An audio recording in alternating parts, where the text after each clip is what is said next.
వరంగల్ జిల్లా రాయపర్తి మండలంలో ఇటీవల మృతి చెందిన పలు ప్రమాదాల్లో తీవ్రంగా గాయపడి దవాఖానాలో చికిత్స పొంది ఇళ్లకు చేరుకున్న బాధితుల కుటుంబాలను బీఆర్ఎస్ జిల్లా నాయకుడు పరుపాటి శ్రీనివాస్ రెడ్డి పార్టీ శ్రేణులతో కలిసి శుక్రవారం పరామర్శించారు. తన ఎస్ఆర్ఆర్ ఫౌండేషన్ నేతృత్వంలో బాధిత కుటుంబాలకు బియ్యం, వంట నూనెతో పాటు నిత్యావసర వస్తువులను అందజేసి ఆదుకున్నారు. మండలంలోని మైలారానికి చెందిన ఈర్ల కుమరమ్మ, పెర్కవేడులో గాయ సమ్మక్క, కంచర్ల రవీందర్, దూరిశెట్టి మల్లయ్య, మోరిపిరాలలో రాయరావు లచ్చమ్మ, కాట్రపల్లిలో కందుకూరి లక్ష్మి, కేశవాపురంలో జలగం పెద్ద సోమయ్య కుటుంబాలను పరామర్శించి చేయూతనందించారు. ఈ సందర్భంగా మాట్లాడుతూ ఆపదలో ఉన్న కుటుంబానికి అండగా నిలవడమే నా ధ్యేయమన్నారు. ఈ కార్యక్రమంలో బీఆర్ఎస్ మండల నాయకులు రంగు కుమార్, పూసా మధు, ఎలమంచ శ్రీనివాస్ రెడ్డి, లేతాకుల మధుకర్ రెడ్డి, సుధాకర్ రెడ్డి, అమ్మిరెడ్డి, సంధి దేవేందర్ రెడ్డి, మహమ్మద్ యూసుఫ్, గజవెల్లి ప్రసాద్, గాదే రవీంద్రరెడ్డి, గూడెల్లి వెంకటయ్య, పేరటి యాదవ్ రెడ్డి, కోలా సంపత్, గబ్బెట కొమరయ్య, ఎల్ల స్వామి, భిక్షపతి పాల్గొన్నారు.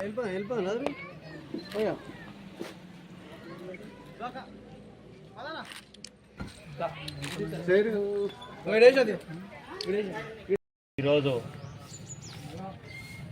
మైలారంలో ఒక ముదిరాజు బిడ్డ చనిపోతే ఆడ ఎస్ఆర్ఆర్ ఫౌండేషన్ నుంచి అక్కడ కూడా ఇవ్వడం జరిగింది. ఇప్పుడు పెరికేడు గ్రామంలో ఒక 3 కుటుంబాలకు ఇవ్వడం జరిగింది. దుర్శెట్టి పెద్ద మల్లయ్య వాళ్ళ ఇంటికాడ ఇప్పుడు ఉన్నాం మేము. ఇక్కడ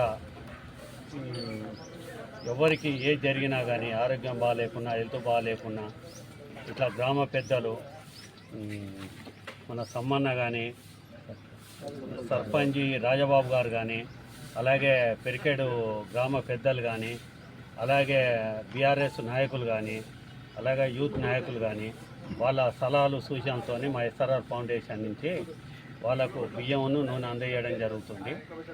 ఇంకా వాళ్ళకు ఏదైనా సహాయ సహకారం కావాలంటే మా ఎస్ఆర్ఆర్ ఫౌండేషన్ నుంచి కంపల్సరీ వాళ్ళకు పెద్దలు సర్పంచ్ గారు కానీ, రాజబాబు గారు కానీ, మన సమ్మన్న గారు కానీ, అలాగే ఇంకా పెద్దలు యూత్ నాయకులు కానీ, అదే యాదవ్ సంఘ నాయకులు కానీ, ఎవరు కానీ వీళ్ళకి ఏమన్నా సహాయ సహకారాలు కావాలంటే మనం అప్రోచ్ అయితే వీళ్ళకి మా ఎస్ఆర్ఆర్ ఫౌండేషన్ని తగిన సహాయ సహకారాలు అందిస్తామని ఎస్ఆర్ఆర్ ఫౌండేషన్ ఎండీగా నేను వాళ్ళకు హామీ ఇస్తాను.